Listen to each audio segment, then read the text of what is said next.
Why self-concept work is non-negotiable when you're manifesting your specific person. Hello beautiful soul, welcome back to my channel. This is Priya, your manifestation coach, and in this video I'm going to shine some light on why doing self-concept work is absolutely non-negotiable. But first, if you would like to get coached by me, I offer an online course, Manifest Your SP Mastery.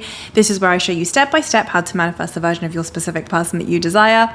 I also offer one-on-one coaching, and finally I also offer monthly membership coaching. This is where you can get live coaching with me on a weekly basis to really stay on top of your manifestation game. You can get access to any of these offerings by simply clicking the link below in the description box. Okay, let's get back to this video. Why self-concept work is absolutely non-negotiable when it comes to manifesting your specific person. Now, the reason why I made this video is because sometimes people will come to me and say, oh, but Priya, you know, I've heard that you don't need to do self-concept. You can just simply go to the end and imagine yourself with your specific person, or just affirm for your specific person, and that we don't need to do self-concept work.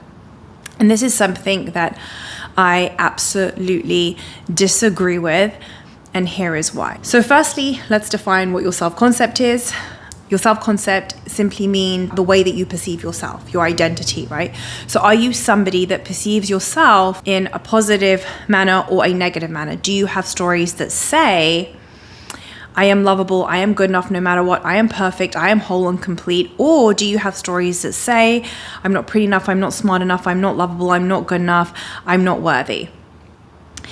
The idea is that you want to be aware when you are stuck in a story that says, I'm not lovable, I'm not good enough, something's wrong with me, I need fixing, I need healing, because that's the lie, right? That's the program.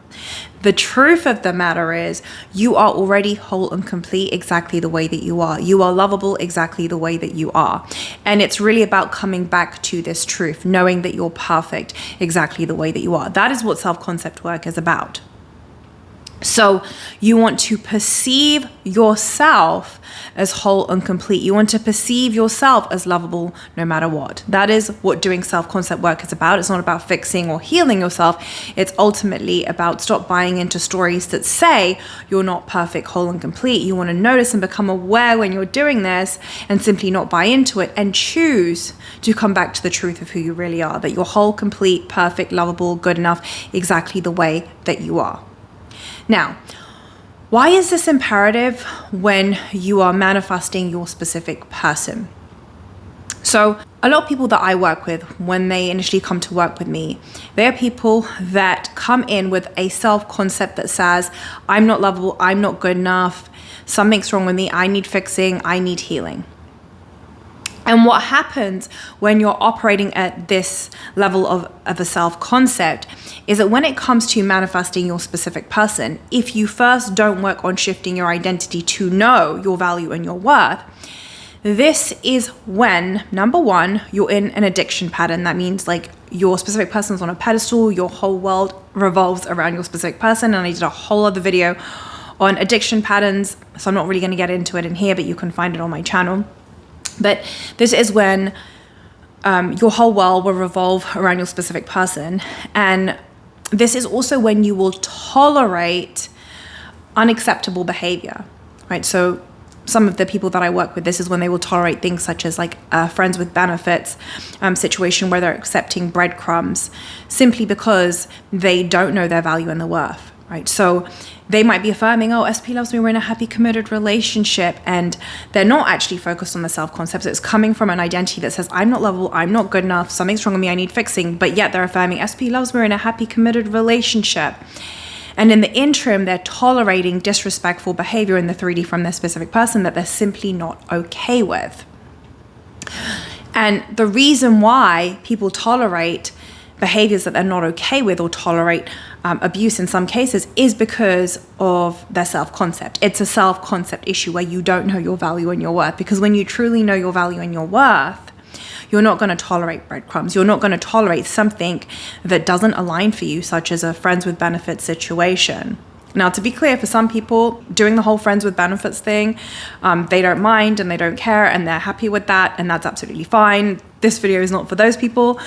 This video is simply for people who don't want to be in a friends with benefits situation. It's not something that they want. It's not something that they like. They're really upset about it. It's really affecting them. That but yet it's something that they're tolerating because they don't know their value and worth, and because they have a self-concept that says, I'm not lovable, I'm not good enough, and they're stuck in an addiction pattern. So what happens when you don't yet have an identity that says, I'm lovable, I'm good enough, I am whole, I am complete, I'm perfect no matter what? This is when you will tolerate unacceptable behavior, right? That's first and foremost. And for a lot of people, when we do self-concept work and when they step into the identity of knowing they're lovable, good enough, whole and complete, from that place, it's then so much easier to then focus on the end with your specific person, that you're in a loving, committed relationship, that they love you and that they only want to be with you, because you already feel whole and complete from within. You already know your value and your worth. So from there, it's so much easier to then focus on your specific person. And for some people, what happens when they increase their self-concept to knowing their value and their worth, they no longer desire their specific person. They actually get the ick. Right? Because the version of them that was attracted to their specific person came from a version of them that had a really low self-concept. Now, this isn't for everybody, and for some people, they freak out when I say this, but ultimately, the truth is you can only know what your true desire is once you get to a place of actually knowing your worth and value, and knowing that you're good enough, lovable, no matter what. That's when you get to a place where you have this inner knowing, if yes, do I want this specific person or not? And it's going to be so different for everybody. And it's going to come from within you. Nobody else outside of you can tell you if you should or shouldn't want this person, right? And that's why it's up to you to get to a place where you know your value and your worth from within you. And then from there, if you do desire your specific person, you can absolutely call them in by focusing on the end, by imagining yourself in a happy, loving, committed relationship with them, or by affirming. And that will happen very effortlessly. Like when you're imagining or affirming from a place of having a really high self-concept, it's so much easier because you know your value and worth. And then secondly, you would not tolerate disrespectful behavior in the 3D.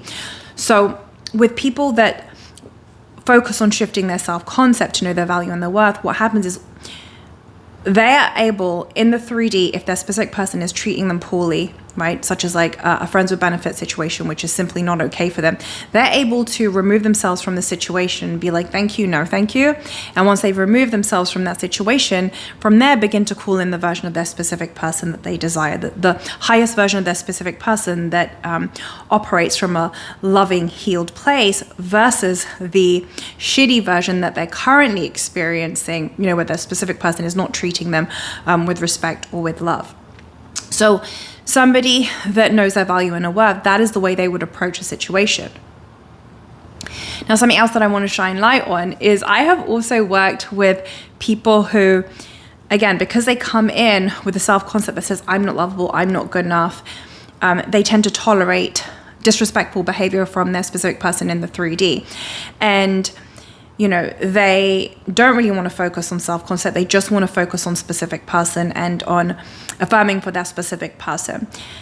And what normally happens in those situations with people that don't focus on their self-concept is that, and they just go straight for SP, is that they will tolerate these shitty behaviors in the 3D that they're simply not okay with, but they keep tolerating it and keep affirming for it. But because the dynamic between them and their specific person is so toxic, they end up hating their specific person and resenting their specific person. Right? That's something that tends to happen when you just go straight for the specific person and you don't actually tend to your identity of knowing your value and your worth.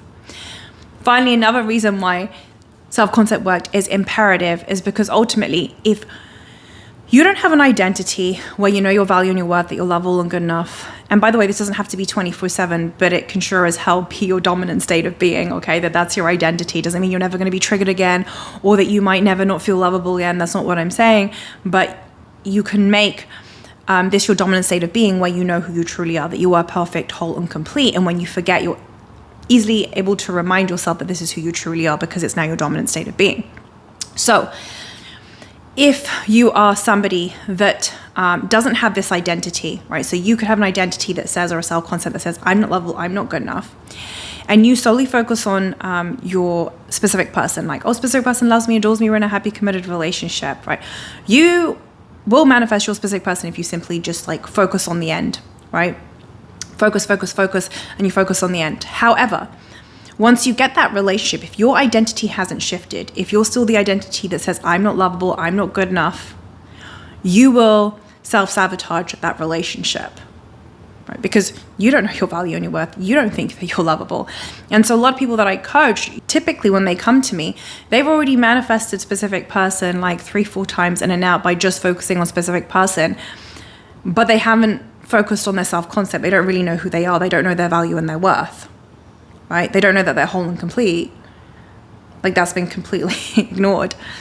So that's why identity is so important, because knowing your value and your worth, knowing that you're good enough and lovable, and again, doesn't have to be perfect, but it can be your dominant state. That's the thing that's going to allow you to be able to sustain the relationship or continue to grow in the relationship once you manifest the relationship in. So that's why self-concept work is so important. So yes, you can absolutely manifest your specific person without doing self-concept work, right? You can manifest your specific person having an identity that says, I'm not lovable, I'm not good enough, I'm not pretty enough, I'm not smart enough. You can still manifest in your specific person having that identity, right? By just simply focusing on specific person and being in a happy, committed relationship. You absolutely can. But again, you are more likely not going to be able to sustain that relationship. And a lot of the times the clients that, I work with, when they solely focus on specific person and don't tend to their self-concept, they will tolerate abusive behavior or shitty behavior that they're simply not okay with, to the point where they end up hating their specific person, right? Instead of just removing themselves from the situation, focusing on their self-concept so that they build themselves up to know their value and their worth. And then from there, calling in the highest loving version of their specific person. So I hope this video has helped shine some light on why doing self-concept work is absolutely non-negotiable. Now, to be clear, when you're doing self-concept work, you're not doing it to fix yourself or to heal yourself.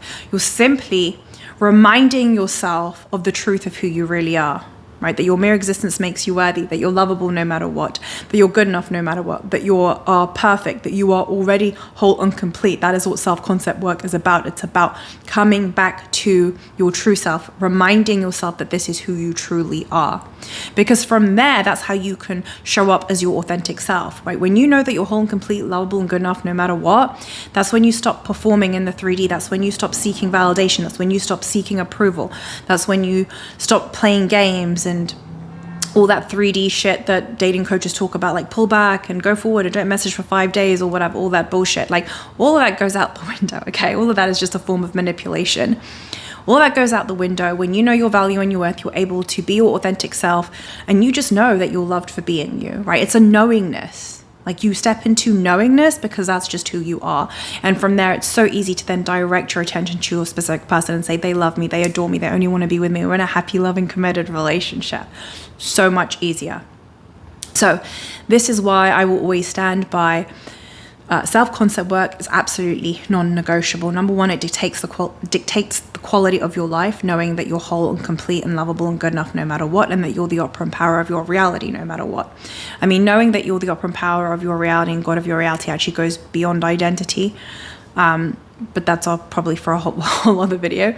But nonetheless, it is doing self-concept work truly is non-negotiable. It takes the quality of your life.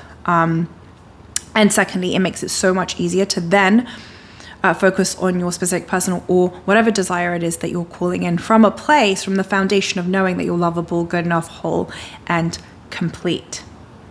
That's it for this video. Thank you so much for being here. I love you. I appreciate you. Have a wonderful day or a wonderful evening. Mwah.